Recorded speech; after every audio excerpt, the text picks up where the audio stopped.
All right, Sue, All what's right. your story? Well, I'm really not sure I have one. You keep saying that. I know Okay. you do. Um, let's see. Well, I started swimming when, oh, I can't remember when I started swimming. I was pretty young. My mom was determined that I learn, but uh, we moved when I started the fourth grade to a place. It was like 2 blocks from the classic neighborhood pool that, everybody hung out at, so they didn't have to see their parents all summer long. Yep. It was your basic pool rat from fourth grade on, and kind of never left the pool. And they had a swim team, and I started, and it was fun. How old were you when you started swim team? About fourth, was it Probably fourth grade? fourth grade is like eight. Yeah. What is it, like 8 or something? Eight. Eight, Nice. 9, 10, some probably 9-ish. Yeah. In there. So it's just a summer club? Summer club, but then we started going to the Y down the road for the winter, for the winter Y club. And yeah, my mother, bless her heart, was very gracious in driving me around to do all that stuff and to swim meets and things. But, I just really loved being at the pool. And, about my age when I was 14 to take the lifeguard class so I could be a lifeguard at 15. You're not supposed to do that, but I did it anyway. And moved to Texas to start my freshman year of high school, and joined a really serious team, like a too serious a team, where we really worked out way too much. I worked out three different workouts a day for a while. Oh my gosh. Wow.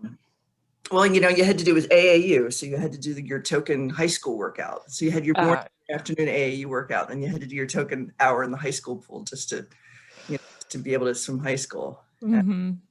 And it was grueling. Actually, we did stupid distances. We did stupid dry land. It was over the top in every way, and I blew out both shoulders when I was at the summer between my sophomore and junior year and quit. Oh my gosh. Ah. Yeah. That's totally horrible. Totally blew my shoulders. Bursitis, tendinitis. I couldn't lift either arm above right about here. Oh wow. For about a year. Yeah. So I quit swimming for 11 years. Went to college, finished that. Traveled around, finished that.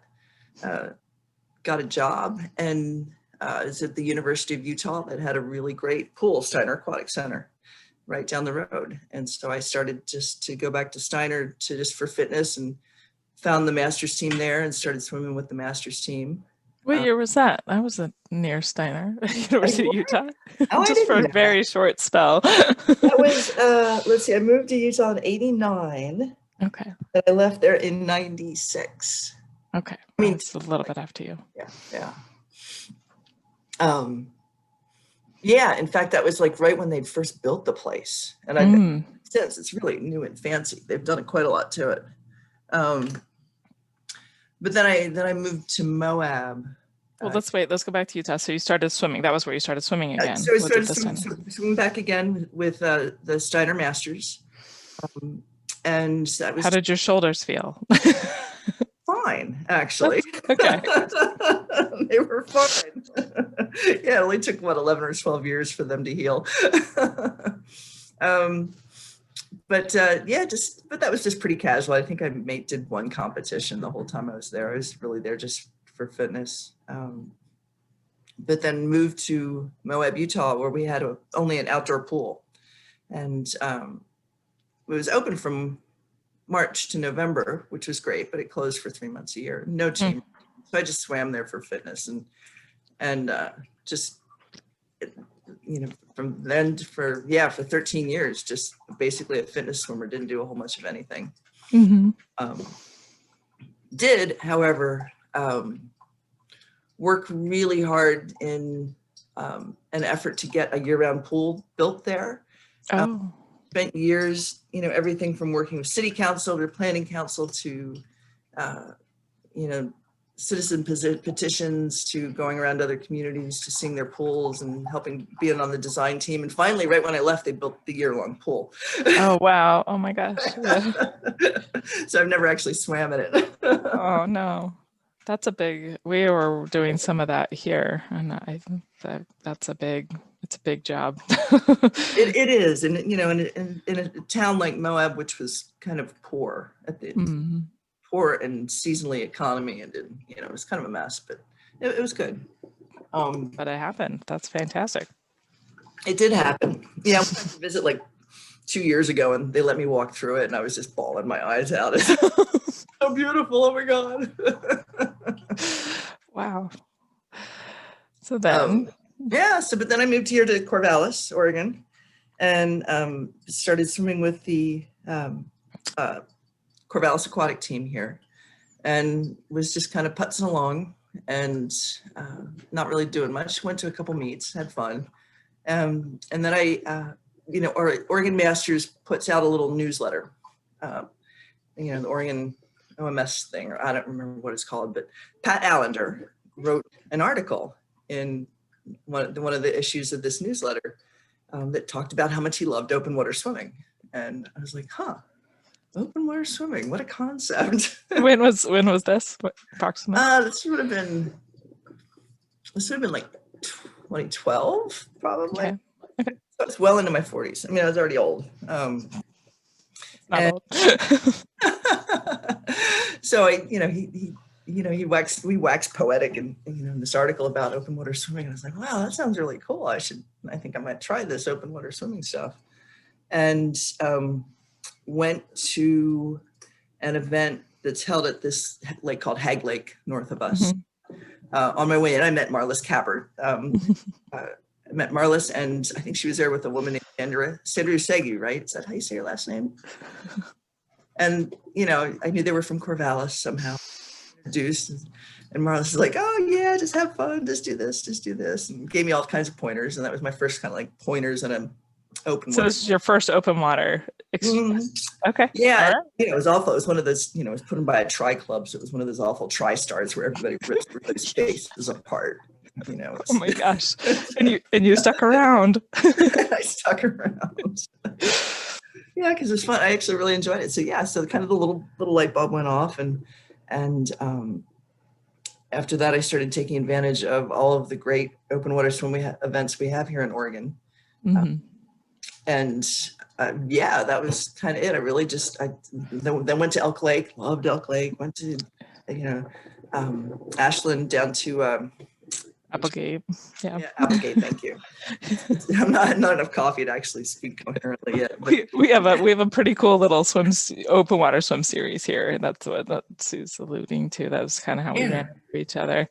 But you have to drive a lot, I guess, for those East Coast people. I don't think they get like how much we have to drive to do the whole series. You have to drive, at least from Southern Oregon. It's everything's more multiple hours to get to these weekend swim events, but they're great fun. It's ridiculous for a state as wet as Oregon to have so many lakes. I'll never understand it, but it's what, 4 hours to Elk Lake and 6 to Applegate, and another 4 to Eel, or 3.5 to Eel Lake, but they're gorgeous venues, and they're really an awesome group of people. And I think more than anything that kept me going on it was that just a fabulous bunch of people. And a lot of these are multi-day things that you camp at, and I love camping. So, put those things together, and it was kind of love. I fell in love. When did you start pushing distance? So you started at Hag Lake. What did you do at Hag Lake? What was your first open water? Like the mile? I did the two. They have an 800, a 2K, and a 4K. And I did the 100 and the 2K because the 4K just seemed like way too big. When did I start pushing? Probably, moved up to the Elk Lake 5K and then Applegate 10K. I think I started pushing distance in 2014. Okay. But keep in mind, I mean, compared to the folks that you get on this, we get all kinds, so there's no comparison. I know, but I don't. I want your story. My distance is little tiny distances compared to most folks. But there's people out there who might just want to do their first 2K, and you can be inspiration for them. I don't know if any of them are on this call. But 100 people download the podcast every week or more, 200 sometimes. So there's someone out there who's just curious. Just curious. Interesting. Now I'm nervous. No, I think it was 2014. And then the first real distance was the Portland Bridge swim. First, I kayaked it for Pat Allender. He swam it. And I did kayak support for him. And I just had so much fun doing that I decided next year I was going to swim it. So I think that was 15, 16, 14, either 14, 15 or 15, 16. I'd have to go look. And just loved the Portland Bridge swim. And came back and immediately did it again the next year because that was just so much fun. What was your favorite part about it? You know, I loved seeing the city from that angle. Mm-hmm. The city that you see so often from up above, and you know, zipping around in a certain speed and a certain aspect and everything, and to see it so completely differently, and to go through the change of a city. You start up where there's kind of really not a whole lot going on, and go through almost not wilderness, but you know, more natural areas, and then the city, and then go through this just the industrial part, right? Reminds you what a city is for, and I enjoyed the distance quite a lot. I really enjoyed swimming that long. That was kind of fun. So I came back and did that again the next year. And by then I was starting to, you know, scout around for other big swims. And yeah. But I think probably one of the most influential swims was actually, it wasn't all that long. It was the Great Chesapeake Bay swim, where, sorry, next coffee's ready. Keep him in cereal. I got there and it was like blowing 35 knots, and there's a small craft advisory, and you know, they were hemming and hawing about whether to actually hold the event, and they went ahead and held it anyway because the wind was straight down their backs. It wasn't blowing us sideways, so we weren't going to leave the channel so much. And it was just such a hoot because the waves were massive. I mean, it was more surfing than swimming, and I never saw a single support boat the entire swim. There was supposed to be a safety station out there. I never saw it. It was just massive waves. And I just had so much fun. I was just hooting and hollering the entire time. And some little thing clicked in my head that I really liked that. I really liked that roughness. I liked the feel of all that energy in the water. And yeah, so that kind of made me feel a little bit more brazen about going to try different things. Not that I've done anything brazen yet, but what was the impetus to do the Chesapeake Bay swim? Were you like out there for work, or? I was out there for work. Yeah. I've done a couple of Chesapeake Bay things because I go out there for work occasionally. And I was able to combine it with a work trip, which was handy. But no, it looked, its 50th or no, 25th anniversary or 50th anniversary. I can't remember. It was a big anniversary for the swim, and I thought that was kind of cool. And yeah, it's kind of iconic, I guess. Yeah, that's what it sounds like. I have not been there to it, but I've heard it as spoke of as though it's iconic. Well, you know, and I think that phase I was really into iconic swims. Like I wanted to go do some anniversary swim of the big shoulders. You know, I was gonna, went to. A couple different like years that, like our 20th or 25th anniversary swim. And I don't know why I just decided that was the year to do them. Maybe, nice. I don't know, more swag or something. How do you describe the feeling of completing like that first Portland Bridge swim? Oh my goodness. I didn't think I was going to make it, actually, the first one. So I was extremely happy that I did it. It was like, there wasn't much more than like, oh my God, I did it, finished. Because I didn't think I could swim that far. And I had been quite fretful leading up to it about the temperatures and the currents and the temperature. I was quite fretting about the temperature, which was just fine. But Diane was asking about the current. How fast is the current? I can't remember. That year we were kind of riding slack, but I think there was a little push to it. I can't remember the exact speed, but it was a helpful current, as opposed to the second year. We were swimming against the current for half the swim. It was like slack to against, and then and that swim, which I felt better and stronger, and was a much better swim, took more than an hour longer. So. Oh wow, yeah. Yeah, they used to, right. They used to always do it so that the tide was always going out. Or else the current was always going with you. But then, yeah, there's just this last like 2 or 3 years, because they got in the open water swim series. They've not had as much control over the over the day that they choose, and so a few times that's really been a bummer for people. Is that all of a sudden the current changes in the middle. Yeah, it is strange when you stop for feed and you're going the wrong direction. Yeah, right. Yeah. And it's weird how I mean, I just remember for me, like how it just gets like kind of rough. It's not like you're all of a sudden can tell. It's like, I don't know, like just the way that it changed. It's just all of a sudden it just becomes you're just not making as much progress. But I don't know, like the sensation of it was just really bizarre, I guess, because I'd always done it in the years where you were with the current and I didn't. And then all of a sudden 1 year, it's like, wait a second. What's going on here? Like it got slappy or something. I don't know. Yeah. We got a little slappy then too. But. So the feeling of completing a marathon swim in general? Now it's more like, I don't know, I've thought about this as I've heard you ask people this question so many times, and I go back and forth on it. On the one, it's this kind of, great feeling of achievement. Like doing, like I did it. Oh God, I actually did. I didn't think I could do it, kind of thing. The other part is like, just like, oh my God, I get to stand up now. Yay. I really want to just stand up now. Yeah. Why do you think you keep doing distances? Yeah. I like the challenge of it. I love the feeling of just being out there and just pounding away for hours and hours. And I should say, I mean, I haven't really done any massive swims. I mean, I did my longest swim ever, which was just this past summer, which was width of Tahoe. So 12 miles is as far as I've gone. And a bunch of, things in 11, 7, 9 miles, that kind of mid-range sort of thing is the best I've gotten so far.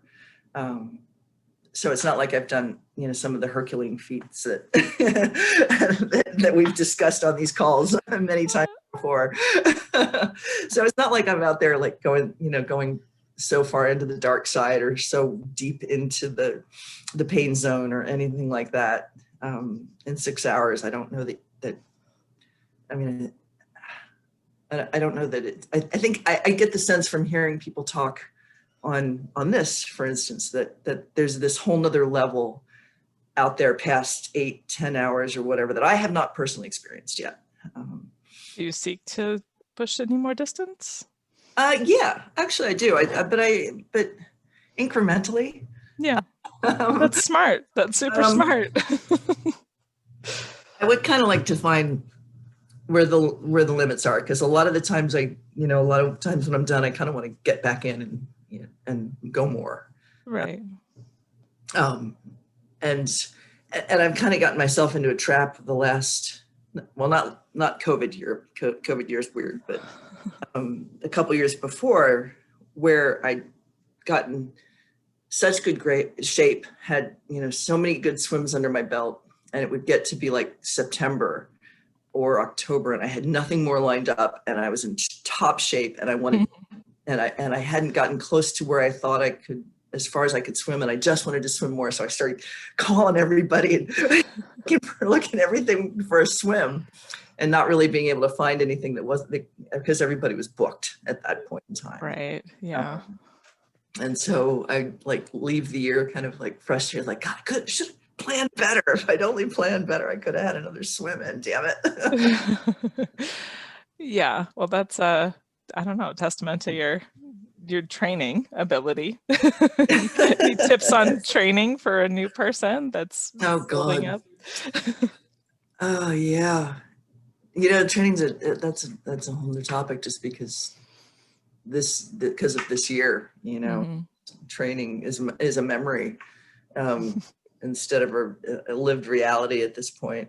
I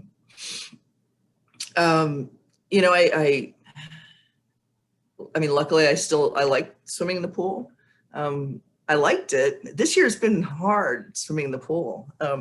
Way more open water than I've ever done, and much harder time adapting to the pool this year. But this year's just so weird. I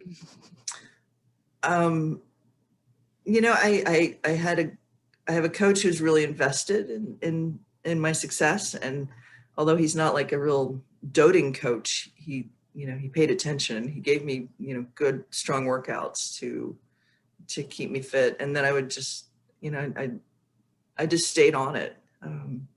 Just swam a lot and logged a lot of miles and did a lot of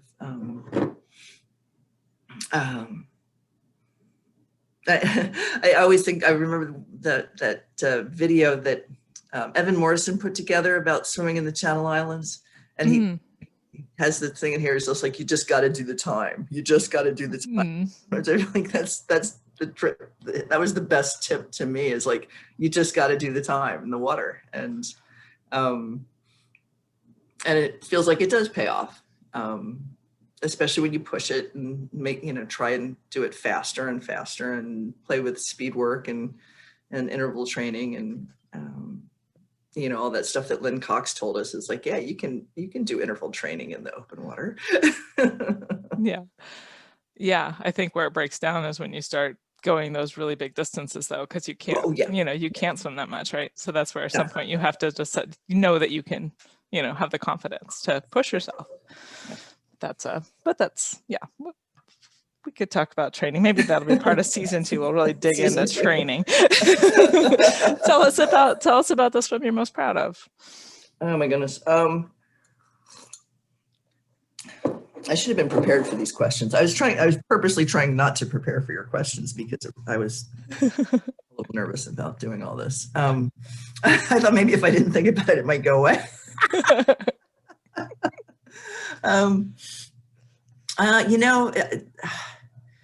Swim around Lido Key was really, it might be that, because I had rented a kayak. I had signed up to have a course assigned kayaker, and I got there and the person who had signed up wasn't there. So they just found this guy, and very, very sweet elder gentleman who claimed to be a good kayaker, lived on a lake. I don't know if he had any experience in surf at all. So he said he's going to be my kayaker, and we get going, and I haven't gone 1,000 meters before I can't find him. Well, first he's guiding me way the hell out off course. I mean, he's going like, we were supposed to go around the island this way, and he's going out this way. And I'm swimming like, and first I'm not paying that much attention. I'm just watching him, and then I realize where I am, and then I start trying to pull him back. He's just heading off to sea, and turns out he was trying to find calmer water. 90 degrees off course to find calmer water. Disappears, and I can't see him. So I just get back on course and I just swim. And I stop every once in a while and look over my head to see where he is, and I never see him. And so, get kind of around the island, realize, okay, I haven't had any food or water for a really long time. And so I flagged down somebody else's support boat, and I asked if they had any water they could spare. And so they gave me a drink of water. And then I said, if you happen to see this guy, tell him I'm over here.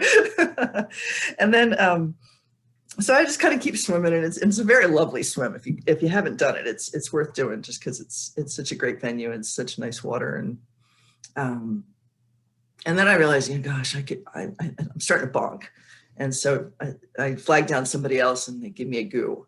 Oh, wow. And then at this point I fess up. It's like, I don't have a kayak. Kind of out here. And, but I kept swimming.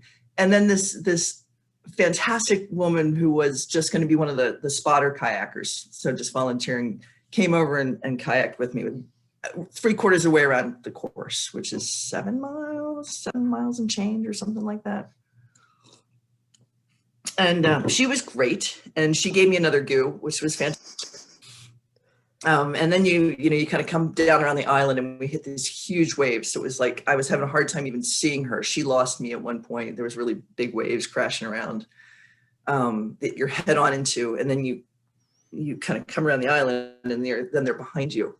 And then you're almost done. But at that point, I had not had enough of anything, and I was just starting to fade big time. Oh, no. She had lost me again. I got lost again. I was on course, but she had lost me in the waves. And then she came over and she took one look at me, and there was one of the big support boats was not far away. She goes, "Give us electrolytes now!" And so they throw a bottle of Gatorade in, and I just the whole thing in Gatorade, and I'm like, and go on and finish the race. So that might be it, because that was just such an exercise in like shattered expectations. All of my good feeds, all of my perfect planning, all of my thoughts about the way this should go was just like out the window, and you just had to just put your head down to swim. Wow. Shut up and swim. When was that? How long ago? I was 17, I think. 2017, 2018, somewhere around there, I think. Yeah. That's a rough learning, but it's an important one. Turns out the guy had flipped. He had no experience in waves. He had flipped. It had to tow him in. He lost all of my bottles and all of my stuff, but all my spare goggles were gone. But Oh no! Oh man, that's quite a story. Yeah. Is there anything that you haven't finished? Not yet. Knock wood. Is that true? Yeah, I don't think there is, but I haven't really done. Remember, I haven't done a whole lot. Stop saying that. Stop saying that. No, not yet.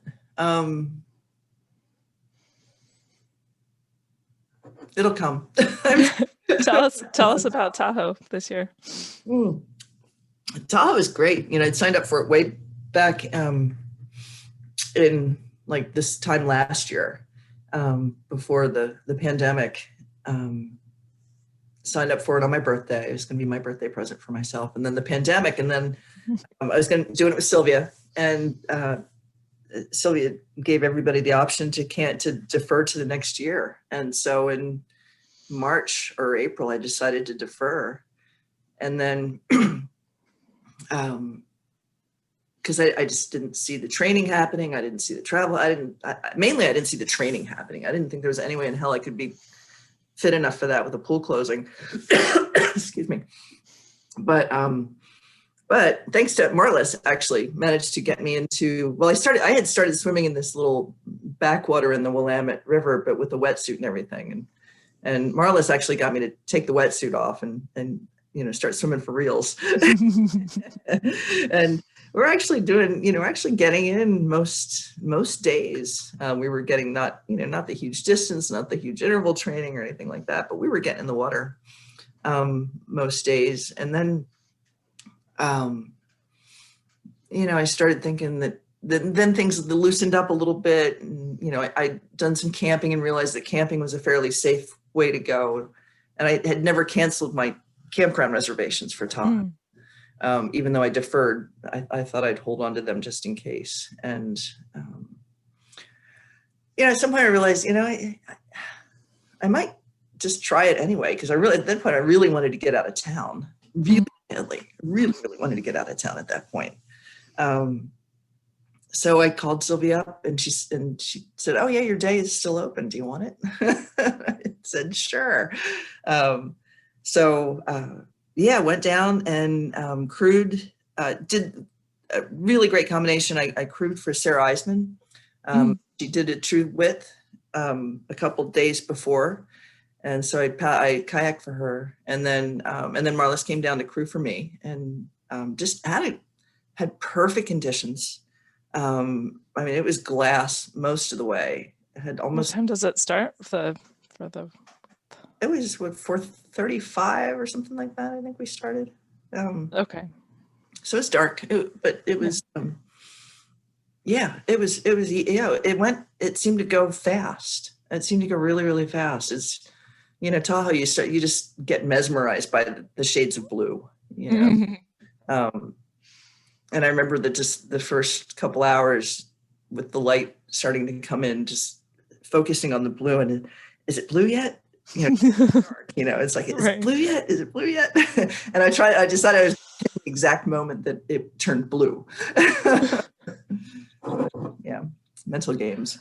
Yeah. So how did you feel not having been able to get the training in like you would have in a previous year? How did you kind of get through some of that? I don't know. How did you feel like your confidence so that you could still get through even though you hadn't really had the same amount of training you would have put in for that? Yeah. Once again, I wasn't confident I would make it because I felt undertrained. Okay. But I also felt like I had kind of, I don't know, background training, that it hadn't left me yet. Not like now. Now I feel the training is like gone. But I very much went into it. Well, if I don't make it, I don't make it. If I make it, I make it. Great. Don't I don't. And so I don't know that I was so hung up on finishing because I didn't feel trained. I didn't feel like, oh, I'm here, ready to go. Interesting.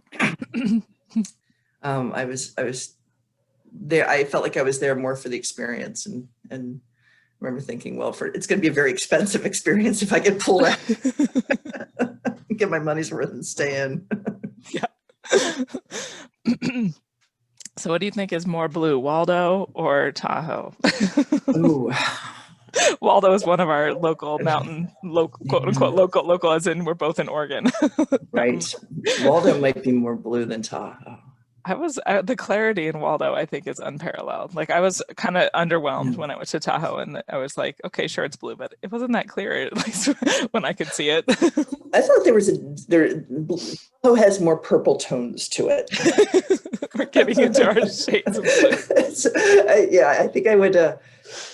Where Waldo is just such a pure blue. And I know they say that about Tahoe, but I think there's more slightly on the purple end of the spectrum than. I love it. So how do you adapt when things get tough? You had the experience in Lido Key. You obviously had to adapt there. You had to kind of adapt to this whole year and to Tahoe. How do you kind of adapt when things start changing up under your feet? I take tremendous motivation from people like you guys. Tremendous. I think that's why I love these calls so much, because it's the community of people who are like, who I'm looking at right now on the Zoom screen, are just amazing. I take tremendous motivation from thinking about other people's swims. I'll think to myself, okay, I've been swimming for 4 hours, but if I was Sarah Thomas, I would only be 1/85th of the way done right now, or something like that. It's like, buck up! Oh my God! I'll think about really great swims and think, oh my God, Sue, you're only a tiny fraction. At least do a couple more tiny fractions before you get all whiny. Yeah. I do. I love the swim stories. I love, I'm a vampire just sucking away at the motivation that I get from you guys, because it's just, it's useful. It's very useful when you, and it's not like a comparison. It's not like, oh my God, I got to beat Shannon. It's more like, we do this, us humans, we do this. And I feel part of this tribe of people who do this. And if I want to be part of the tribe, I got to keep doing it. Yep. Yeah. Nobody know what you mean about kind of feeding off each other, but it's feeding like the energy, I think, like it's more like that than the competition, which I think most of us have kind of been like, let that go, at least for me. Although I remember swimming across Lake Massawippi with you. so the 9-mile swim, Shannon and I are swimming, and we were off. Our feed schedule was off, but we were kind of swimming a very similar speed. So we'd leapfrog, and like she'd feed and I'd pass her, and I'd feed and she'd pass me, and we'd been doing this for like 7 miles or something. And then all of a sudden I look over my shoulder and Shannon's just going zoom. And I thought, okay, well, it's only like a mile or 2 left. I'll try and keep up with Shannon. And I start spinning and spinning and spinning, and she's just gone. And I'm like, how in the world, woman? Where did you find that speed? It was like a third wind or something. I don't know. It was hilarious. It was fun though. It was fun. The leapfrogging was really fun. That was the only time on a long swim I actually had this kind of race instinct. Like, wait a minute, I gotta catch her. Yeah, I felt the same way. It was funny because I don't usually feel that way either. But it was hilarious. Canadian waters. Yeah. You dusted me though. You totally dusted me. What's been the worst part of the pandemic? Oh man. I think I'm an endorphin addict. And I think I'm like in serious endorphin withdrawal. The daily workouts, the daily hard swims,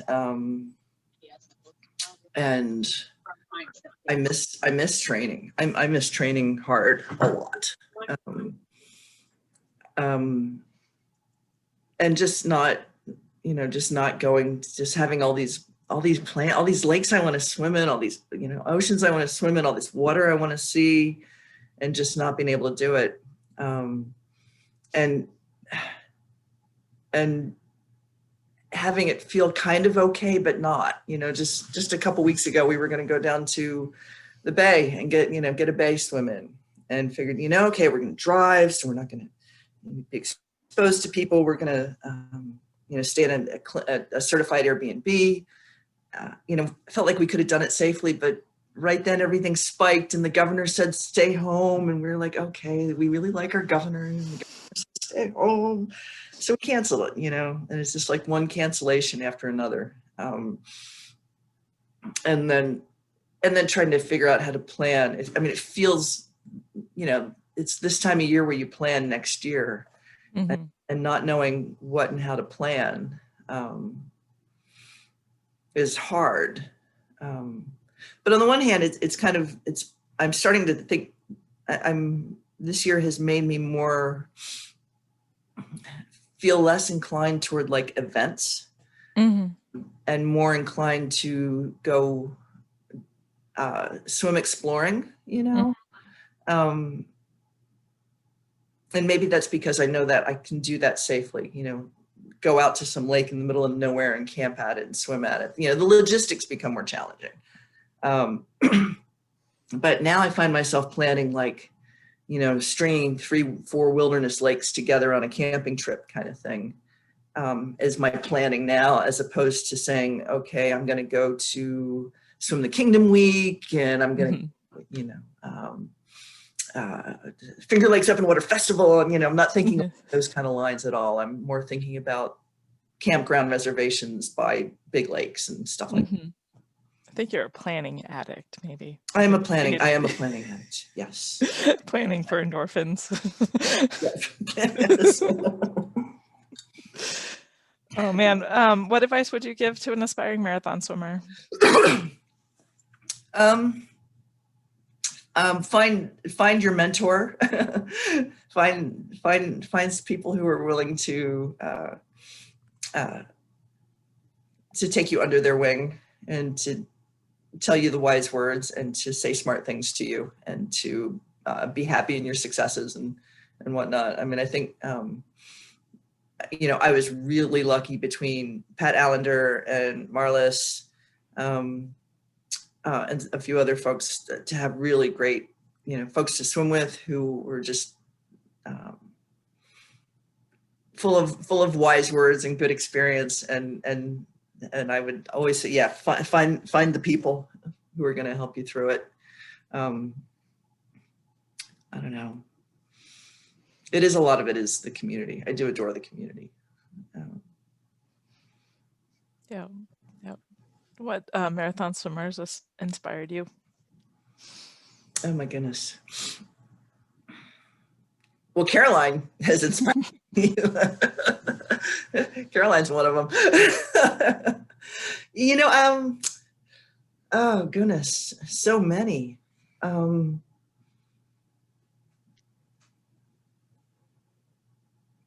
You know, I guess it's kind of cliche to say Sarah Thomas, but she has. There's no doubt powered through. I mean, her Lake Powell swim. You know, having lived in that area for a long time, when that place gets windy, oh my God, those desert winds are hell. And just hearing the story of her pounding through that, you know, that windy day night combo of her first big Lake Powell swim. Was very motivational. Jessica Kiris is very motivational to me. Jessica, I think Jessica and I started swimming open water, kind of ramped it up kind of close to the same time, only she's gone way off the charts. And but talking to her and checking in with her, it's funny, we used to be the same speed. Now I can't even imagine seeing her for more than a minute or two. Oh my goodness. I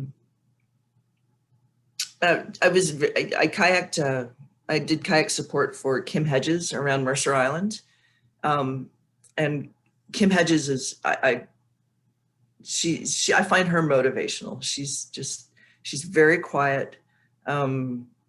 She's very humble, but she just goes, man. She can just go and go and go. And I think she's off in the distance doing crazy swims on a regular basis and just not telling anybody about it. She's just a quiet, humble person. Yeah, she was going to swim. She was going to try and swim from San Nicolas Island to the coast, which would be just brutal, I think. She never got a weather window, I think, what happened. Where is that? St. Nicholas? It's one of the further out of the Channel Islands. Okay. Yeah. Wow. Yeah, I can't remember how it was going to be. How was it, like 40 some miles or 50 something like that? I can't remember. I'd have to go look. But I was going to kayak for it. It was going to be a long damn kayak. I know that. It was going to be a hard one because I think the currents and the waves out there can be brutal. Caroline says the weather window has to line up with the military window. Right. Wow. Yeah, it is. You have to get military permission to go out there. Or San Miguel. It might have been. Well, San Miguel's. Then you have to get the park permission. It was one of those. You can see I have a really great memory.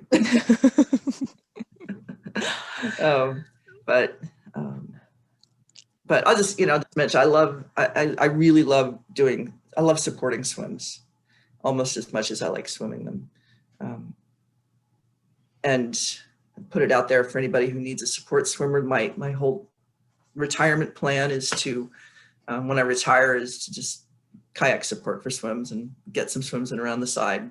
So if you need a boater, No, good to know. Building the old resume.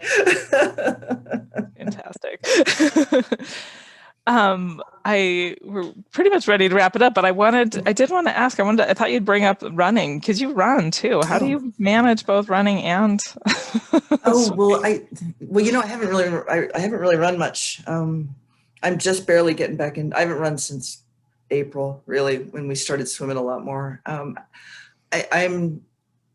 I'm not a good runner by any stretch, and it's more kind of a winter thing for it. You know, I kind of Okay. don't get in the heart of swimming season, so I always have to rebuild it. But I just really, the forests here are beautiful. I mean, our forests are so gorgeous that I think I'm become more addicted just to being out on those trails than anything.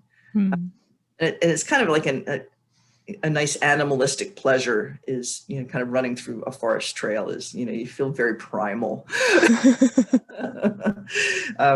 But no, I'm not, you know, I'm very slow at that. And I was, you know, I haven't even run a marathon distance in that. My 20 miles was my longest trail run. So it's not like I was pretty long. but that's more just getting out on the trails. It's just so much fun. Mm. And I miss them when I'm away from them for too long. And I finally get out. I'm like, oh, I missed you so much. they're really, we've got the most amazing trail network here. That's cool. Oregon State University has vast forest holdings that they've really spent a lot of time doing. They're leaning more, I think they're leaning away from forestry and into recreation more and more. And so they keep building these amazing trails up there that are just so much fun to be on. It makes me want to think about running, even though I haven't run in years, but it's more shuffling for me than running.